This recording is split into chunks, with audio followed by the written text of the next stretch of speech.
Para los antiguos judíos había personas, lugares, alimentos que al ser humano lo hacían impuro ante Dios, la impureza.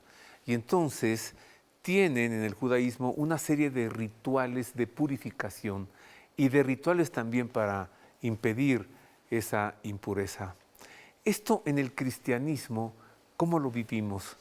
Me parece que con una palabra que lo define, se llama pecado. Y la solución no son los rituales de purificación. La solución es un sacramento y de eso hablaremos hoy. El sacramento, ¿cómo lo conoce usted?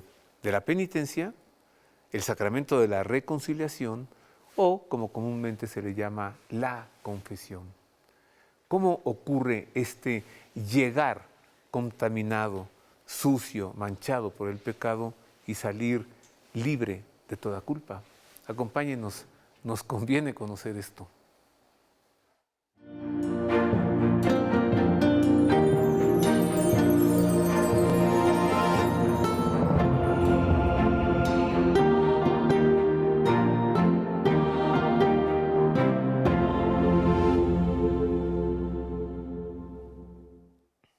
Bienvenido, amable público de televisión. Muchas gracias. Como siempre, un gusto, un privilegio estar con ustedes. Que sirva la televisión para hablar de cosas buenas.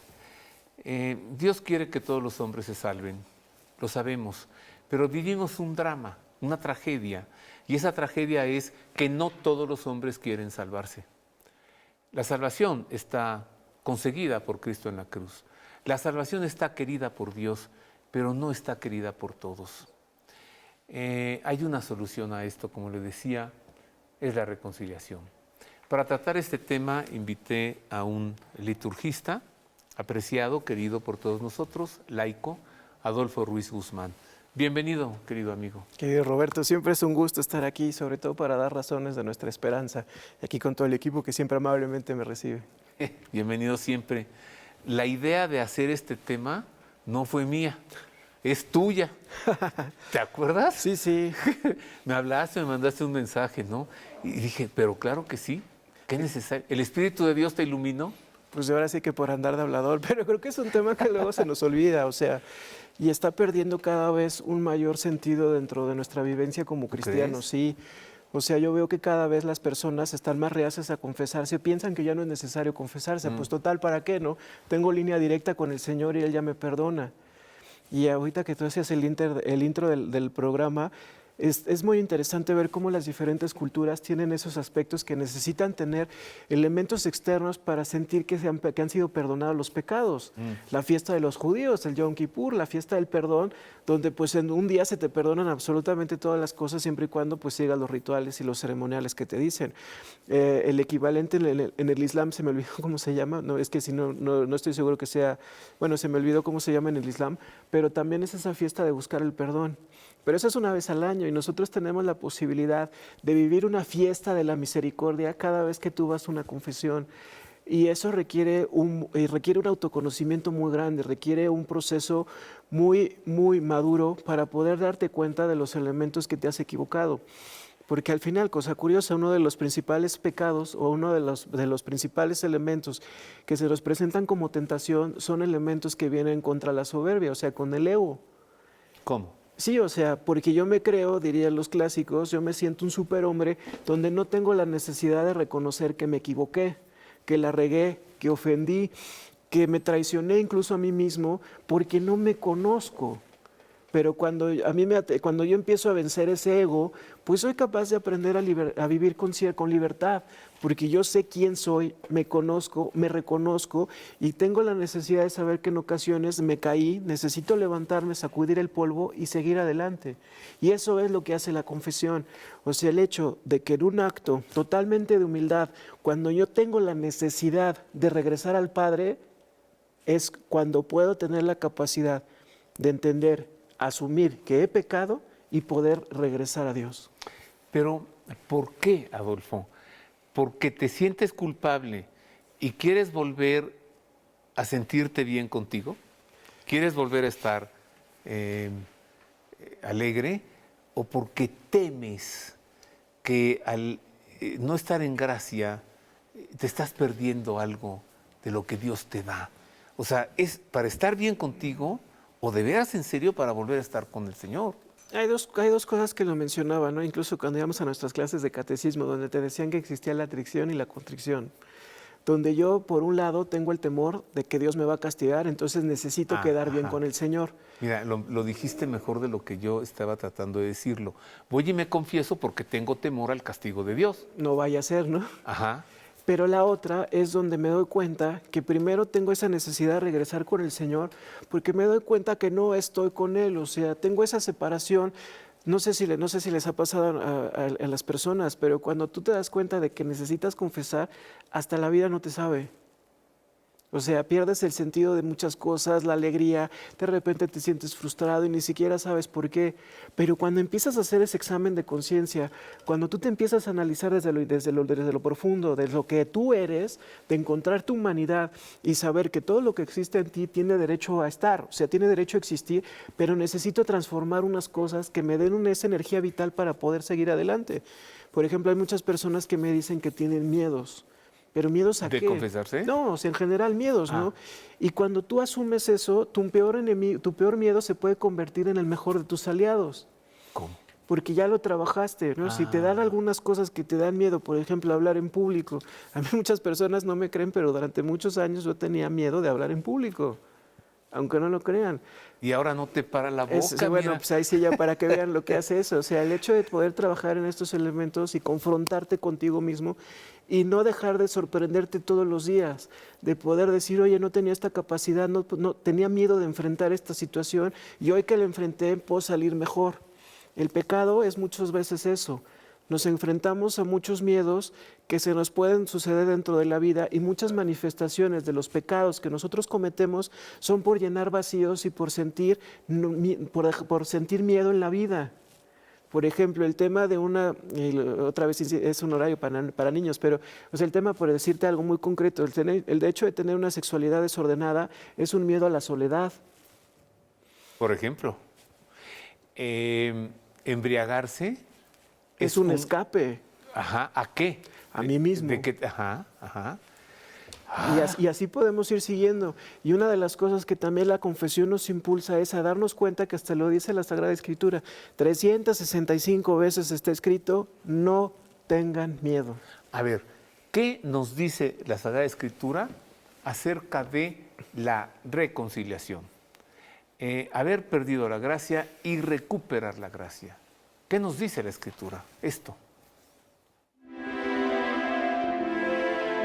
La Sagrada Escritura es abundante en la enseñanza de la reconciliación, tanto con Dios como con el prójimo. El Evangelio establece en el relato de San Mateo: si tu hermano peca contra ti, ve a solas con él y hazle ver su falta. Si te hace caso, habrás ganado a tu hermano. Y en el de San Juan enseña: en esto consiste el amor. No en que nosotros hayamos amado a Dios, sino en que Él nos amó y envió a su Hijo para que fuera ofrecido como sacrificio por el perdón de nuestros pecados. El evangelista San Lucas, en el libro de los Hechos de los Apóstoles, indica: para que sean borrados sus pecados, arrepiéntanse y vuélvanse a Dios, a fin de que vengan tiempos de descanso de parte del Señor. En sus diversas cartas, San Pablo se dirige a los efesios: sean amables entre ustedes, compasivos, perdonándose mutuamente, así como Dios los perdonó a ustedes en Cristo. A los colosenses: de modo que se toleren unos a otros y se perdonen si alguno tiene queja contra otro. Así como el Señor los perdonó, perdonen también ustedes. A los hebreos: busquen la paz con todos y la santidad, sin la cual nadie verá al Señor. A los corintios: en Cristo Dios estaba reconciliando al mundo consigo mismo, no tomándole en cuenta sus pecados y encargándonos a nosotros el mensaje de la reconciliación. Y a los romanos: porque si cuando éramos enemigos de Dios, fuimos reconciliados con Él mediante la muerte de su Hijo, con cuánta más razón, habiendo sido reconciliados, seremos salvados por su vida. La Sagrada Escritura también nos entrega en el Salmo 79 una eficaz oración para lograr la reconciliación con Dios y con el prójimo. Dios y Salvador nuestro, por la gloria de tu nombre, ayúdanos. Por tu nombre, líbranos y perdona nuestros pecados. Esto nos dice la Escritura acerca de la reconciliación con Dios y con los demás. Fundamental. Lo que pidan a Dios se los concederá. ¿Qué oferta? Pero si tienes algo en contra de tu hermano, ve y reconcíliate con él y luego regresas a reconciliarte con Dios. O sea, tienen que ser las dos. Por supuesto, a mí me gusta muchísimo más el término del sacramento como reconciliación, más que penitencia. A mí también. Porque reconciliación involucra un proceso, involucra todo un proceso, involucra todo un elemento que te permite planificarte. A mí me gusta mucho entenderlo desde la parábola del hijo pródigo, porque así nos encontramos muchas veces en el Padre, donde estamos felices, donde estamos muy contentos en la casa del Padre, y jijiji, jajaja, y de repente la soberbia, lo que hablábamos hace rato de la parte del ego, donde yo pienso que me merezco la herencia. A ver, pero ¿y tú por qué no has trabajado en nada para poder construir la herencia, no? Además, este desgraciado le dice, lo que por derecho me toca. Por eso. ¿Y además, tú qué hiciste para tener ese derecho? Y todavía más grave, porque mata al padre. O sea, la herencia en ese momento no es como ahora que puedes legar en vida. O sea, una herencia significa cuando, por eso en vida se llama legatario, pero cuando alguien muere te da una herencia, porque te deja algo. Bueno, entonces el hijo mata al padre, porque le dice, pues para mí ya te moriste, y entonces dame lo que me corresponde, el ego. Yo me lo merezco, yo soy capaz, yo soy autosuficiente y ya no te necesito. Me voy. ¿Y qué es la tentación que viene? Pues empezó a caer en todas las tentaciones porque se le hizo fácil. Todo aquello que en nuestra vida cae fácil, de esa forma se va. Y se fue. Y empezó, y el texto lo dice, ¿no? O sea, derrochó con mujeres, derrochó en bebidas y derrochó en no sé qué tanta cosa, hasta que se quedó sin dineros, hasta que se quedó sin recursos.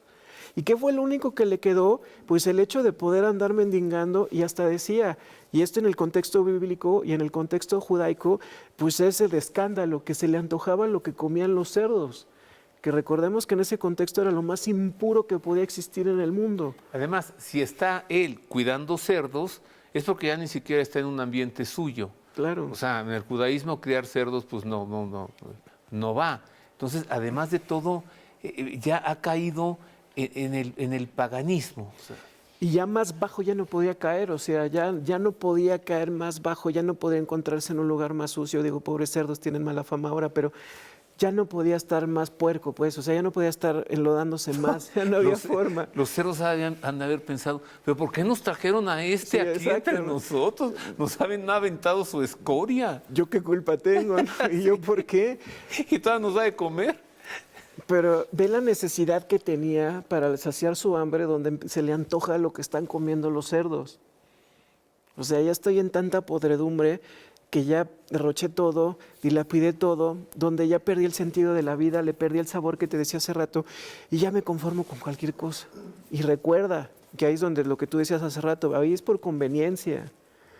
Yo cuando estaba con mi padre estaba muy bien, nunca pasé hambre, vivía bien, estaba con los lujos y demás. Entonces ya recuerda, hace un alto y dice, bueno, regresaré a mi padre y le diré, he pecado contra el cielo y contra ti.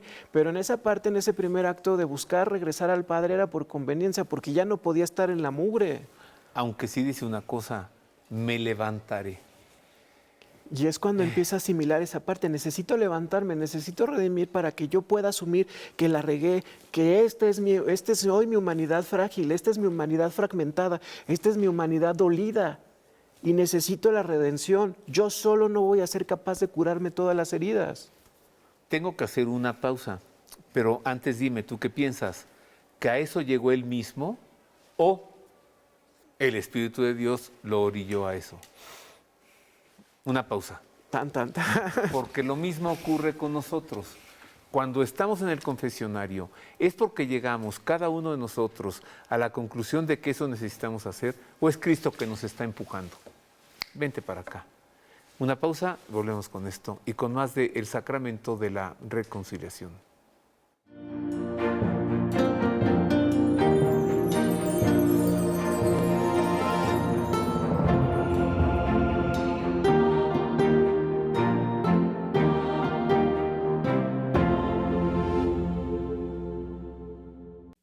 Roberto O'Farrill y El Pulso de la Fe ya están en Fanflix. Disfruta de todos los episodios de este maravilloso programa, además de las conferencias de Roberto O'Farrill, Vidas de Santos con Marisa O'Farrill y cientos de contenidos más. En Fanflix podrás verlos cuando quieras, las veces que quieras y a la hora que lo prefieras. Suscríbete hoy mismo en fanflix.mx con el cupón Ver y Creer y obtén 30% de descuento en tu suscripción anual. En las magníficas instalaciones de su plantel Tlalpan, la Universidad Católica Lumen Gentium imparte licenciaturas en Psicología, Filosofía, Teología, Contaduría y Negocios y Música. Maestrías en Filosofía, Teología, Pedagogía Catequética, Pastoral Urbana, Psicopedagogía y Pensamiento Social Cristiano. Doctorados en Filosofía y Teología. Además, diversos y atractivos cursos y diplomados presenciales y a distancia. Atrévete a conocer todo un mundo de sabiduría y crece en el conocimiento de la fe. Informes e inscripciones al 55 56 55 5003 o en www.universidadcatólica.edu.mx.